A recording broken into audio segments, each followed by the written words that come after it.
दलित पिछड़ा समाज संगठन ने नेता प्रतिपक्ष श्री उमंग सिंघार को सिविल जज 2022 भर्ती में आरक्षित वर्ग के साथ हुए अन्याय को लेकर ज्ञापन सौंपा। संगठन ने बताया कि कुल 191 पदों में से 121 सेंट पदों पर एक भी चयन नहीं हुआ। 18 एससी पदों में से केवल एक चयन हुआ, जबकि 9 ओबीसी पदों में से 5 चयन हुए। इसके विपरीत 43 अनारक्षित पदों में से 41 भर लिए गए। आरक्षित वर्ग के 148 पदों में सिर्फ 6 चयन होना चयन प्रक्रिया में आरक्षण की गंभीर अनदेखी को दर्शाता है। संगठन ने 3 प्रमुख मांगे रखी। सिविल जज परीक्षा का दायित्व पुनः एमपीपीएससी को सौंपा जाए, जैसा 2007 से पहले होता था। उच्च न्यायालय चयन समिति द्वारा लागू अव्यावहारिक नियमों को हटाकर एमपीपीएससी के व्यावहारिक नियमों के तहत परीक्षा पुनः कराई जाए। सिविल जज 2022 के परिणामों पर रोक लगाकर परीक्षा निरस्त की जाए और पुनः एमपीपीएससी से ही परीक्षा आयोजित हो। सैकड़ों कार्यकर्ताओं ने ज्ञापन सौंपते हुए मांग की कि नेता प्रतिपक्ष इस मुद्दे को तत्काल उचित मंच पर उठाए। संगठन ने चेतावनी दी कि यदि एक सप्ताह में ठोस कार्रवाई नहीं हुई तो हजारों कार्यकर्ता बड़ा घेराव करेंगे। 3 दिन पहले मध्य प्रदेश में सिविल जज 2022 का रिजल्ट आया है। सिविल जज के परिणाम आए हैं परीक्षा के, और उसके अंदर 121 पद एसटी के थे, तो पूरे पद खाली रखे गए। एक भी अभ्यर्थी को सिलेक्ट नहीं किया गया। एससी के 18 पद थे, तो उसमें सिर्फ 1 सिलेक्ट किया गया। ओबीसी के 9 पद थे, उसमें से सिर्फ 5 सिलेक्ट किए गए। और अनारक्षित जो पद थे 43, उसमें से 41 सिलेक्ट कर लिए गए।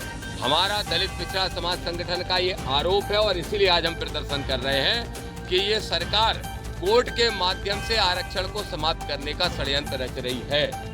ये सरकार चाहती है, जिनकी सोच की सरकार है, जिस पार्टी की सरकार है, वो चाहते हैं कि न्याय व्यवस्था के अंदर, न्यायपालिका के अंदर आरक्षित वर्ग के लोग पहुंच ही नहीं पाए। इसलिए उन्होंने ये एग्जाम उठा के हाईकोर्ट की चयन समिति को दिया, और हाईकोर्ट ने की चयन समिति ने ऐसे कठिन सारी शर्तें बना दी हैं कि उसमें एससी, एसटी और ओबीसी के लोग कैसे भी प्रवेश ना कर पाएं।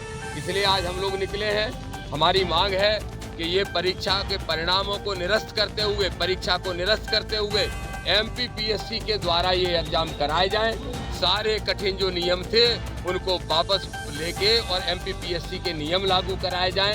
और इसलिए आज हम नेता प्रतिपक्ष उमंग सिंघार, जो कि एसटी वर्ग से हैं लेकिन गूंगे हैं, डिप्टी सीएम जगदीश देवड़ा जो एससी वर्ग के हैं लेकिन गूंगे हैं, इन दोनों की जुबान देखने जा रहे थे कि उस पर ताला लगा है, या वो भी भ्रष्टाचार में लिप्त है, या वो भी आरक्षण के विरोधी हैं, वो भी संविधान के विरोधी हैं। ये देखने के लिए हम सब दलित पिछड़ा समाज संगठन के कार्यकर्ता जा रहे थे। लेकिन जैसा होता है, उनकी पुलिस ने रोकने का प्रयास किया, रोकने का काम किया। और यहाँ पे मौजूद एसीपी साहब ने बताया कि दोनों ही श्रीमान शहर छोड़ के भाग गए। तो मैं उनको साफ तौर पे कहना चाहता हूँ कि भागोगे कहाँ? जहाँ जाओगे नीमच मंदसौर में डिप्टी सीएम जाएं या आनंद निंगवाल, जिला बड़वानी, देश का कार्यकर्ता हूँ।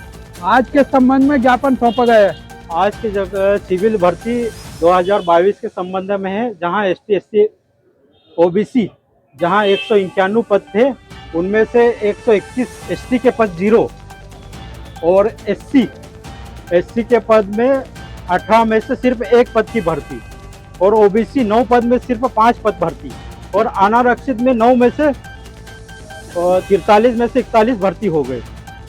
इस संबंध में हमने ज्ञापन दिया है। एसटी, एससी, ओबीसी भर्ती में कम भर्ती हुई है, मतलब 0 हुआ है।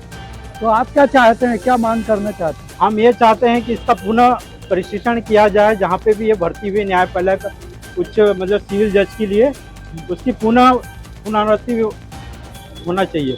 पहले भी आपने इस तरह का कोई ज्ञापन दिया है? हाँ, पहले भी हम देते आए हैं, पर कोई मांग नहीं कर रहे हैं। क्या आश्वासन मिला था आपको पहले? अभी तो सिर्फ उप मुख्यमंत्री को ज्ञापन दिया है, और नेता प्रतिपक्ष उमंग जी सिंघार जी को दिया है, जो एसटी में आते हैं, और देवड़ा जी एसटी में आते हैं। देखते हैं, कभी अभी हमारी मांग 7 दिन में नहीं पूर्ति की तो आगामी रणनीति मुख्यमंत्री की ओर रहेगी। तो कहाँ पर दिया है इनके नाम से ज्ञापन आप? हमने MP नगर थाना भोपाल में दिया है।